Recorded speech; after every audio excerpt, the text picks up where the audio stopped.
जेणेकरून उत्पादन खर्च कमी करण्याची ताकद आमच्या मागणीमध्ये आहे. त्याची एक प्राथमिक तयारी आता प्राथमिकता आलेली आहे. दुसरं आम्ही सांगितलं की मी त्यांना प्रश्न विचारला आणि सरकारला मी एक प्रश्न केलेला आहे का जर रासायनिक खताले सबसिडी देता तर शेणखताले सबसिडी का देत नाही याचं उत्तर पाहिजे. मागणी नाही आहे आमची काही. रासायनिकला देता तर शेणखताले का देत नाही ते पण त्यांनी मान्य केलं की त्याचं उत्तर आम्ही देऊ. आणि दुसरं कर्जमाफीचं ते बोलले का सरकार कर्जमाफीच्या तयारीत आहे, कर्जमाफी देऊ, परंतु कधी देणार ते म्हणतात मी सांगत नाही.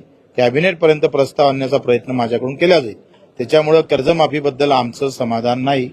आमचं आंदोलन 28 तारखेला आम्ही घोषित करणार आहोत. पहिला कोणत्या मंत्र्याच्या गाडीचा हवा सोडायची आणि मग येणाऱ्या काळामध्ये रेल रोखोपर्यंत पूर्ण महाराष्ट्रभर कसं आंदोलन करायचं याच्या तारखा आणि हे निश्चित आम्ही 28-29 ला करू.